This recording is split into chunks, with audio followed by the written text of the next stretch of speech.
It's now nationally like, wow. Here's Rick Naya. We're here today at Grumpy Cup with Kyle Camry. Big dogs in the house today. It's been pretty exciting. You guys are here today.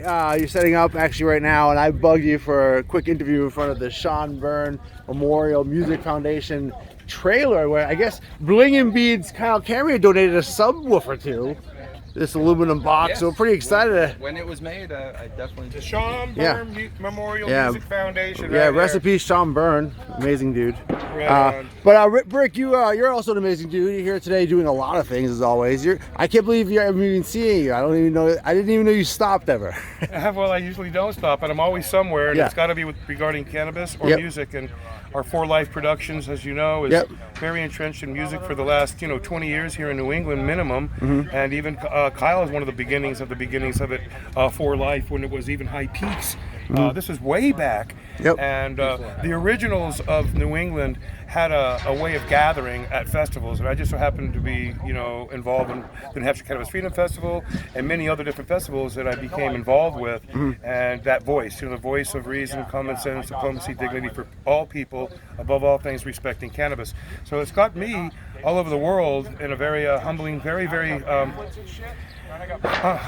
surprising way. I was never expecting any of that. All I wanted to do is just do well for cannabis and humanity, leave an accord that people can have wonderful events within the communities, just as we do here at the Franklin County Fairgrounds in Greenfield, so that the communities can come out and see their postman, their nurses, their doctors and lawyers, all of us who have a passion for health and wellness and love and compassion. The four rudimentary things that cannabis provides, and that's part of our communities, and we are entrenched in that type of movement. So I think it's interesting that here we are at the local fairground sharing that love with our communities as we intended so many years ago, and it's just awesome to be here with some of the best within the industry.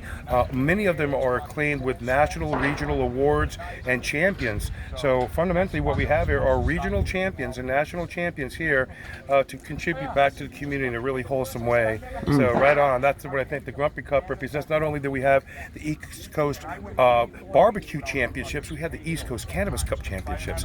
So it's a real wonderful way to have family come out, enjoy the racetrack and watch the horses run around in the mornings, enjoy our pancake breakfast. Our veterans are here sharing education.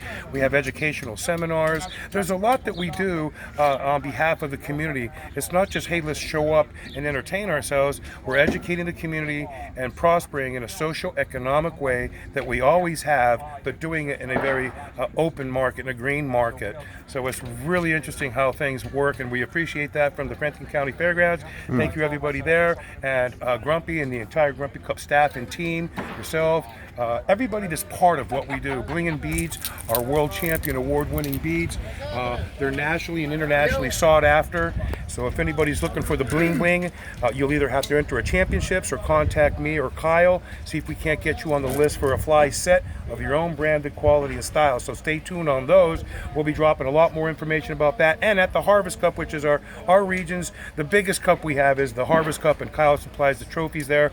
So stay tuned for the winners. He's got some super dope sets coming, and if you want them to fly ass, come and get them online or contact Kyle Camry, just like the car, or Rick Naya, and I'll put you in touch with them. And in the meantime, here we are, more people pulling up. Pretty soon the entire venue will be full from one end to the other. We'll have both pavilions full with vendors and food and trucks, and our championships will be going on. So stay tuned for that. It's going to be super fly. If you're not out here now, please get out here tomorrow and Sunday when we do the award ceremonies on Sunday, and gather for a really lovely time here at the Franklin County Fairgrounds. Right on, brother. I appreciate talking to me today, Rick. Yeah. And it's great that you're here. I'm excited to see what you do with this Annihilated Brands. It's amazing that you're so active. A lot of people look at you as the grandfather of the cannabis hybrid. It's because you are, and that's exciting to me also. So it's crazy what's happening with the weed these days. Do you ever expect it to be like this scenario where it's become this lush environment of variety? No, not at all. In fact, when this all started for me as an advocate, an advocate is one thing. That means you advocate and speak about something. An activist sacrifices their lives for a mission and a passion to either help a parent, a friend, a loved one to get health and wellness. And that is always extended through love and compassion, as I said earlier. So those four rudimentary things, health and wellness through love and compassion, is infinitely secular. It does not stop, and it's always part of humanity. And through cannabis, we've been able to do that. And I get emotional over it because I know that this is not just a, hey, there's tremendous medicinal properties. And being the great-grandfather of hybrid cannabis, kind of what does it mean to me to see the youth and artificial intelligence and all the quantum processing that's become available to us now in this new generation is compounded. And to see the packaging and the designs and just the passion of these young adults moving forward through the cannabis arena it's an impression that'll be with me till my last days. So that's why I've always said this, and you know this, Graham, I've always said this. I've been on a tsunami ride for over 50 years, and I haven't wiped out yet. And I just want to thank God that the cannabis community has enabled me to stay on my life ride and continue to bless us in a way that's respectable anywhere. I revere cannabis above all things, and then family and my cannabis arena family. You can't find anything like we have here in New England. I've been around the world. I'm at cups and invitationals and all these different things we do.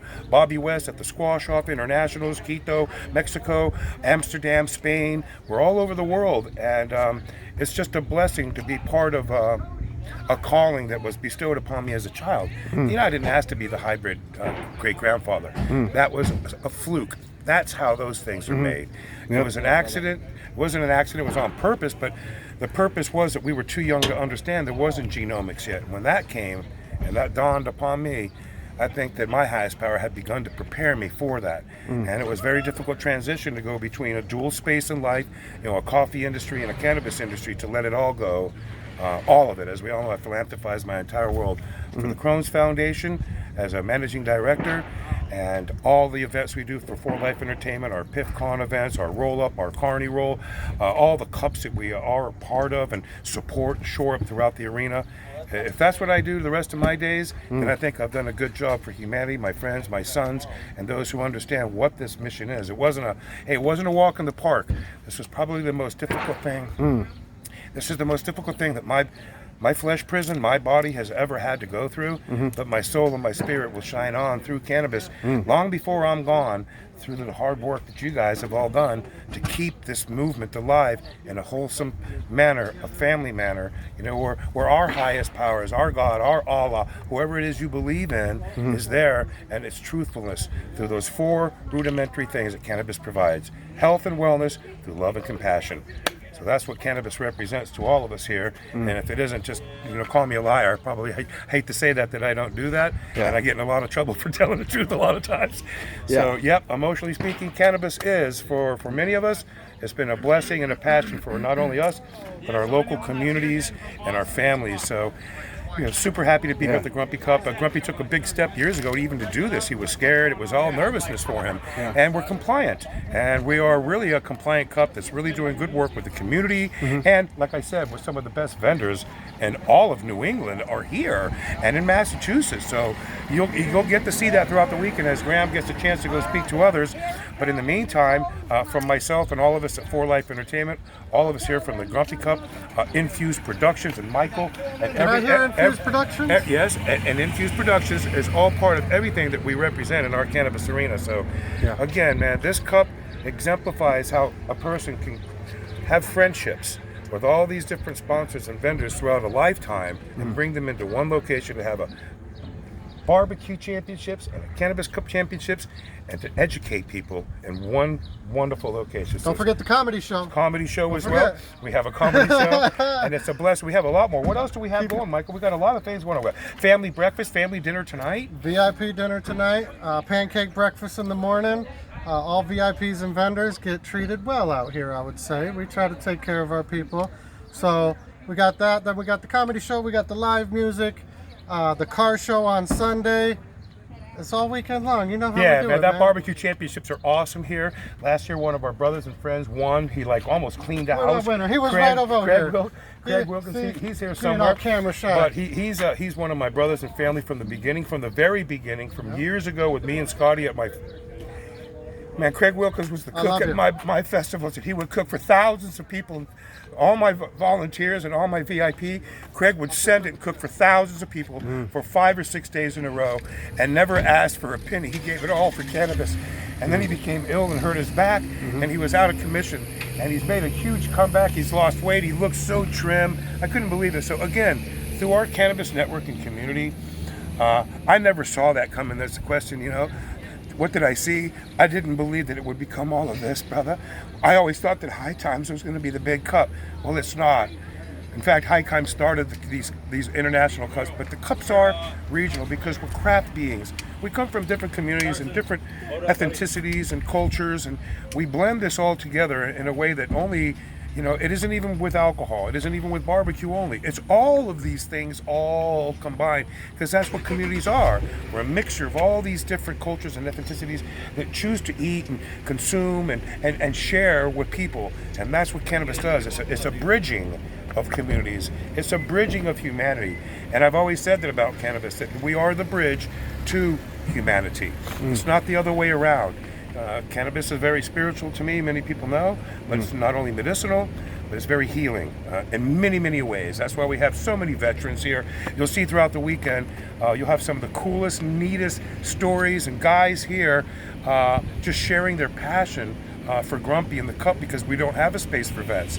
And this is one of the ones where vets can come, and we have several coming from around the country just to be here with us, and through influences and friendships of mine and others here. So again, cannabis, 4 things: health and wellness, through love and compassion.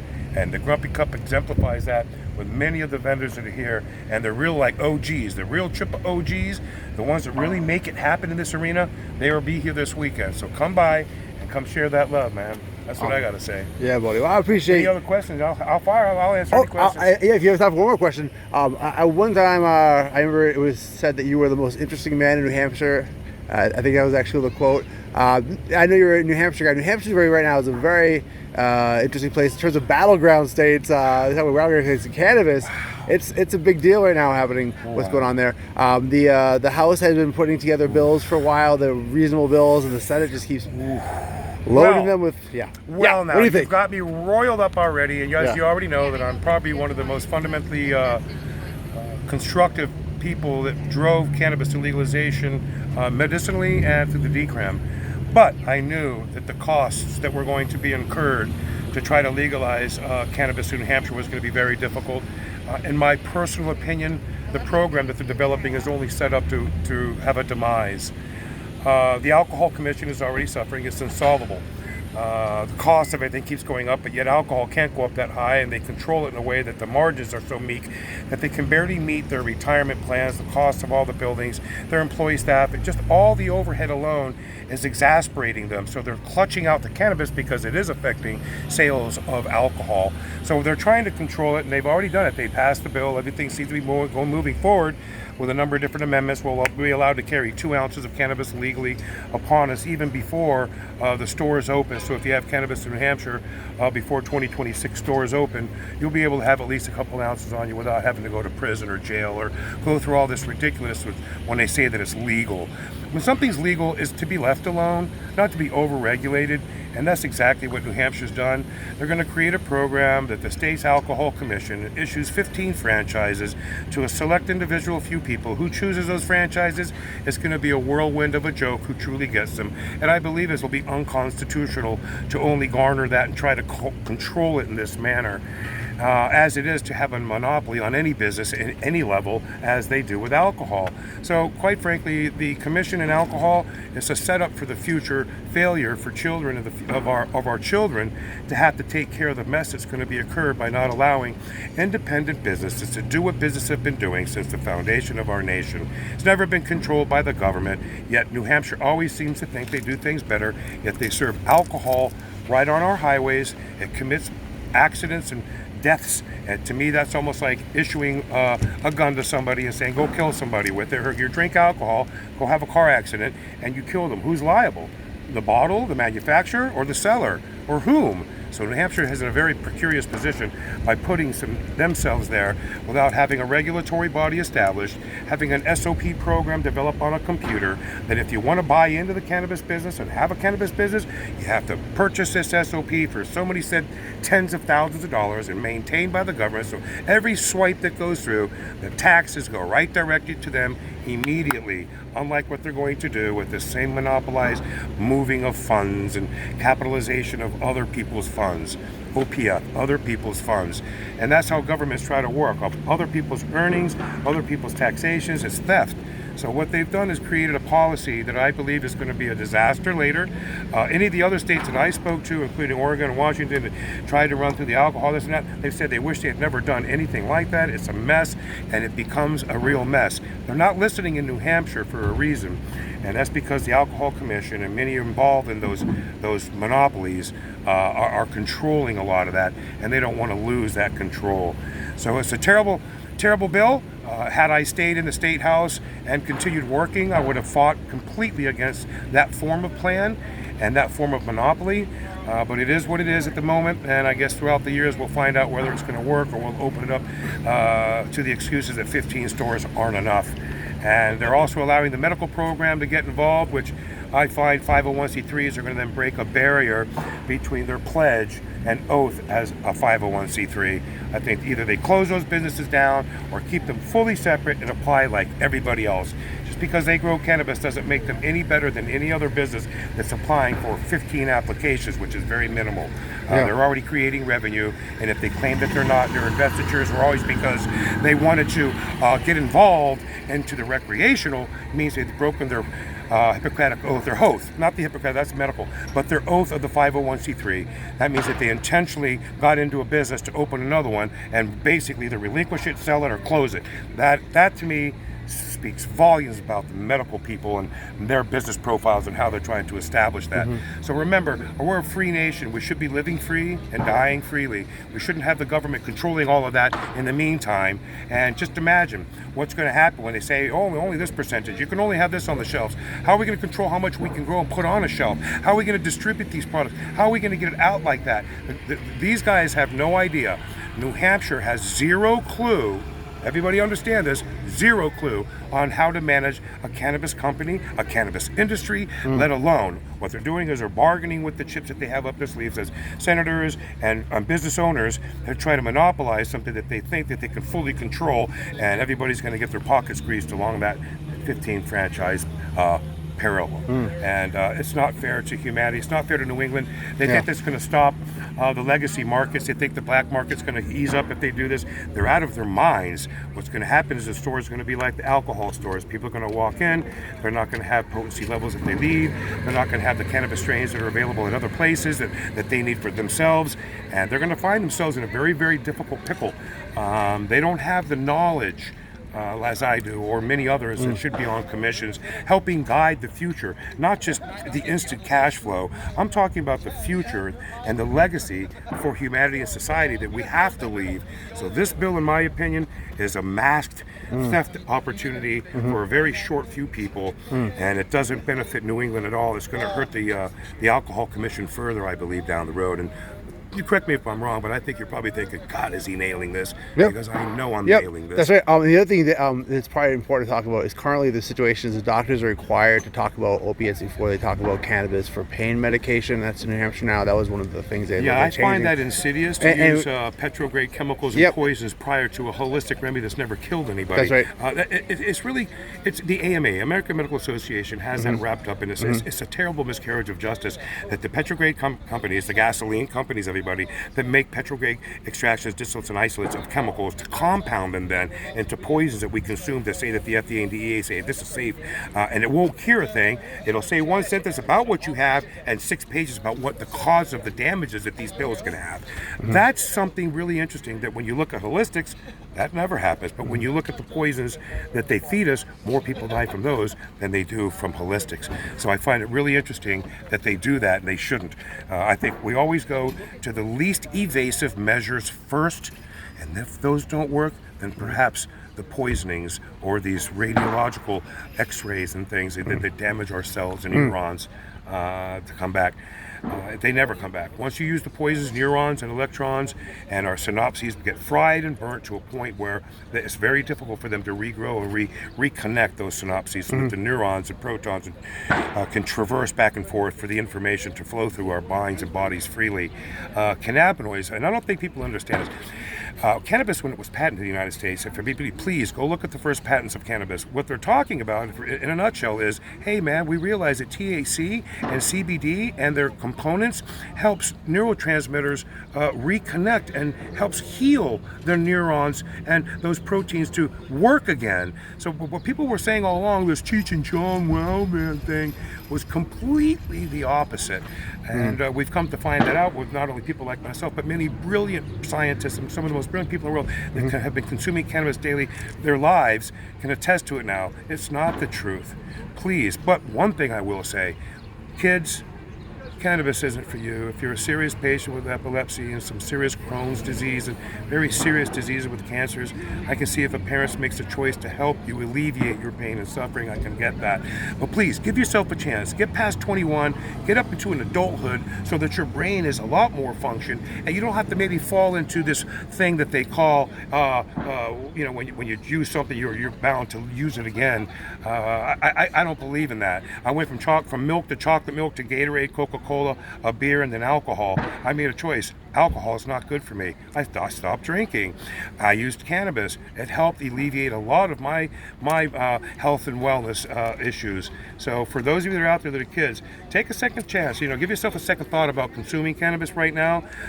Use your health and wellness. Use holistics.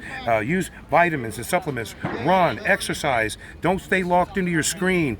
Get out there and see the world and breathe the oxygen with friends and enjoy life. Cannabis isn't for everybody. Some of us have chromosomal or DNA issues that have caused us a need to consume so that we have a more balanced lifestyle, and that's where we bring our health and wellness in. So as a kid, you can do that with other ways unless you're seriously injured. So make a conscientious choice. Wait till you're 21. You don't need to be drinking or smoking or puffing or any of that. In fact, it's really all not that cool. It's more medicinal. It's not even, I don't even call it recreational because it's nothing about recreational. Most people that consume cannabis consume it for a real specific reason. Many of us, it's due to either an anxiety, stress, and things like this, and it's very calming for us. So right on, everybody out there, stay tuned to that, young kids out there. It's my message for you guys, so stay proper with that for real. Yeah. Just one more thing I wanted to ask you. Yep. So with New Hampshire, just to get back to what Sure. they're taking their advice. Darrell Abbas and Jed Bradley are very vocal about their position on cannabis. They're not for it, and They're scared of me. And they're saying that the reason that they're so staunch against it is because this organization is called a Reasonable Approach to Marijuana, which is completely a prohibitionist organization. Is providing this false data. The question is, there's been fact checkers for anything you say for the past 10 years. Also, 30,000 articles have been published about cannabis in the past 10 years. Where's the fact checkers? Well, here's the problem that you're faced with. Most of the people that you're speaking about, Jeb Bradley as well as Darrell Abbas, both of them are accountable to people. They're not just themselves. People are funding them and giving them resources so that they're enabling those choices that other people want on these bills. This isn't hey, let me just show up and I'm Darrell Abbas and let's make cannabis like this. The hell it is. Darrell's working with somebody there in the Association of the Liquor Commission. He's been pushing this for long too far. He wanted to work with me, but I told him, if you try and do this, I'll buck it. And he stopped talking to me because he knew damn well Mr. Naya knows the truth. And if he gets too close to what we're doing, it's going to pop the beans. And quite frankly, I'm glad I stayed away from it because now I'll say it right out there. Darrell Abbas, you've created a big problem for our state down the future. And anybody else that approved this bill, this isn't something that you guys truly sought out in a longer term. When you're trying to put a Band-Aid over alcohol and a few friends that want to control cannabis for a few minutes so they can generate a few $1 million.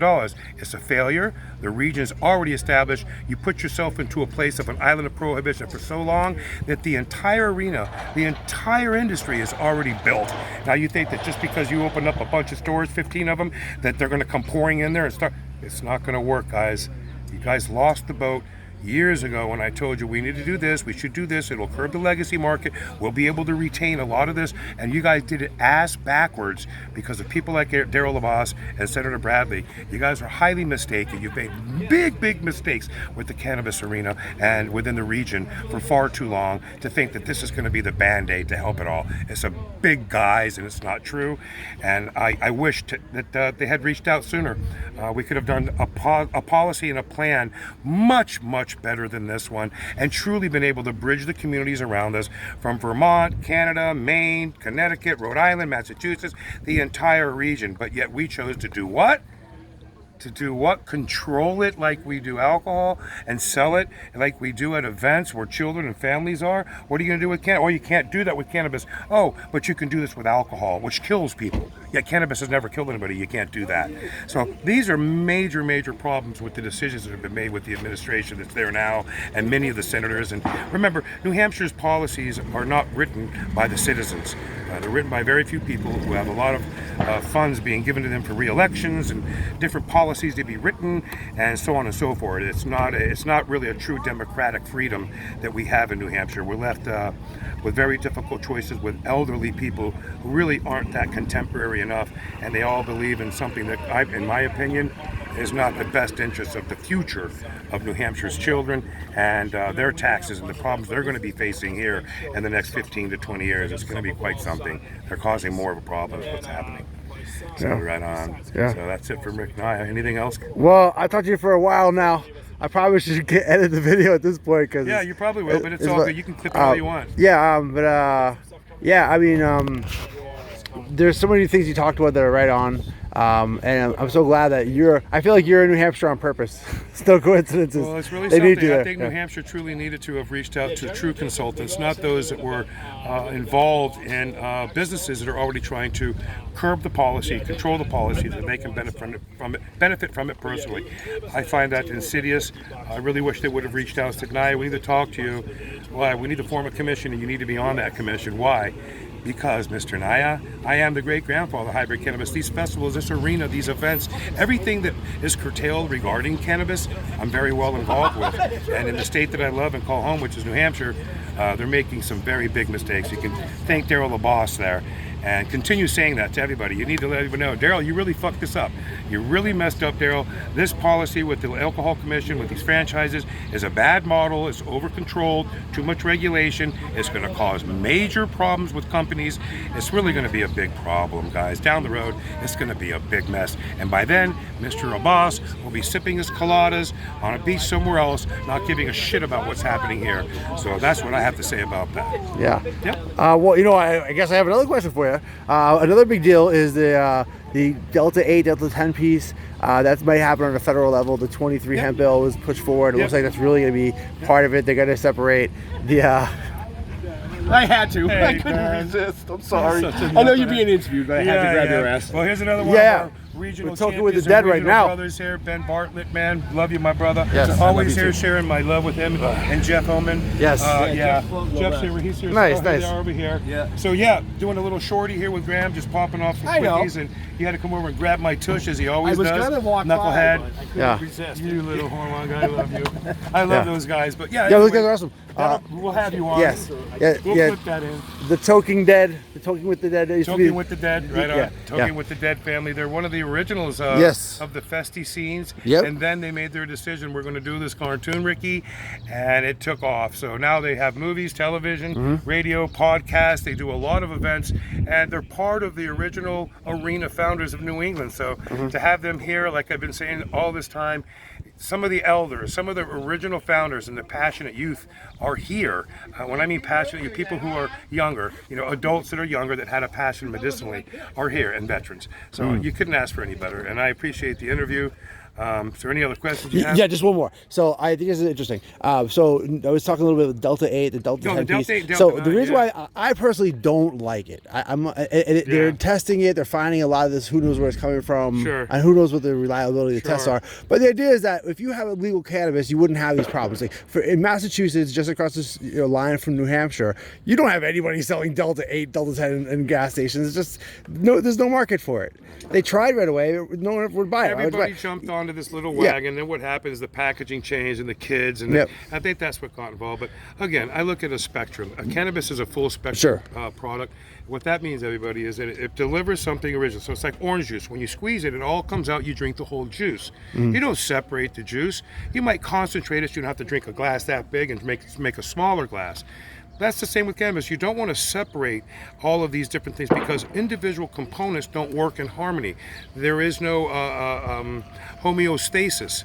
Your body has to try to find out where to place this in the endocannabinoid system, which I call our grand orchestrator, orchestrates every enzyme, peptide, nourishing body to every cell and every organism within our flesh prison, our bodies.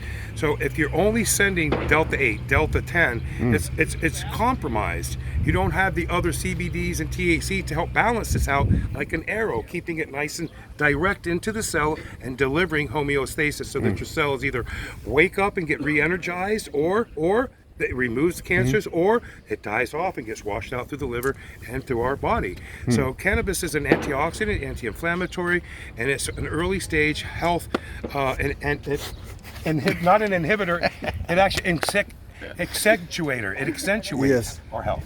Yes, it does. Right on. This Yes. is Jeff Homan. Yes. Again with Walking with the Talking with the the Dead. Smoke another one. And I need to smoke nine more. I've been here with Graham for about 30-40 minutes Oh, talking. there you go. Yeah. Ben stopped by, grabbed me by the tushy. Here comes Jeff sharing the love. And That's again, right. Yeah. One of the original founders from the New England cannabis arena and scene, and he's been with us just from the get-go. A great I get content emotional with creator. these guys, Amazing man. work. I'm getting older. Huge fan. We're all getting older, but Yep. you know what? Fundamentally, Yep. when you're like the great. We just got back from Pittsburgh. Did you see those posts? Yeah, I saw Yeah, you. what a- knuckleheads. what an I used to event. live in Pittsburgh. It was I didn't nice. know What that a was nice event. nice. Steel City Cannabis Convention. Oh boy, the Steel Did you City see my buddy man. Fungi Floats out there? The guy who dresses up like a mushroom and raps forever? He just No, won I the didn't- no, I world didn't record. see him. No. 2 full days Saw a of lot freestyle. of jars of mushrooms, though. 2 full days of freestyle Yeah, rapping. yeah.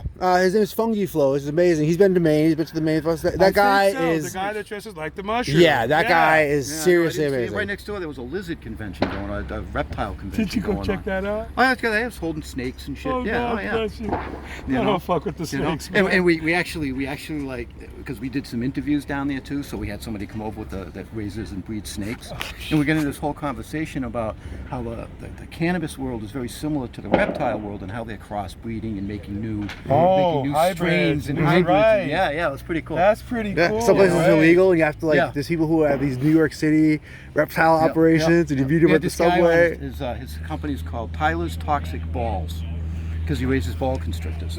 Ah, pythons. ball pythons. Ball pythons. Ball Gotcha. pythons, yeah. Oh Tyler's my God. Toxic Yeah, Balls. yeah, It's yeah. not The a toxic time balls. Yeah. All right, man, I'm going to go unload my truck. I'm gonna Nice be seeing right here. everybody. Yes, yes. All right, we'll see you Talking with the around. dead. We'll be here all weekend. Yeah, Love me you, brother. too. Yeah. Oh, That's sorry. what we do.